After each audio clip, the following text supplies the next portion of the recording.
അങ്ങനത്തെ ഒരു പേടിയാവും ഈ കോംപ്ലക്ഷൻ ഇങ്ങനെ പിഗ്മെന്റ്സ് ഒക്കെ ഉള്ളതും മേക്കപ്പ് കൂടുതലാവും അല്ലെങ്കിൽ ഓവറാവും? അങ്ങനത്തെ ഇഷ്യൂല്ല. എനിക്ക് എന്റെ സ്കിൻ ടോൺ മെയിൻറ്റെയിൻ ചെയ്തുകൊണ്ട് ജസ്റ്റ് ഗ്ലോ അപ്പ് ചെയ്യാത്ത. പക്ഷെ നമ്മൾ ഈ ഇതൊക്കെ ലൈൻസ് ഡാർക്ക്നെസ് ഒക്കെ മാറ്റണ്ടേ? അപ്പൊ കുറച്ച് മെയിൻറ്റെയിൻ ചെയ്യാൻ പറ്റുന്നില്ല, കുറച്ച് അപ്ഗ്രേഡ് ചെയ്യും, അപ്പ് ചെയ്യേണ്ടി വരും.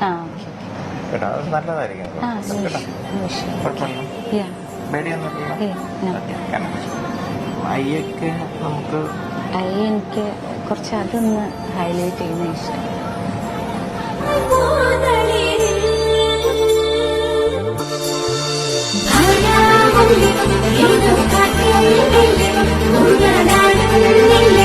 Hi, I'm Naina. This salon was suggested by my friend Anju, and I have a great experience with her, and I suggested for eye makeup because I want to highlight my eye and have a great experience with other staff. Thank you.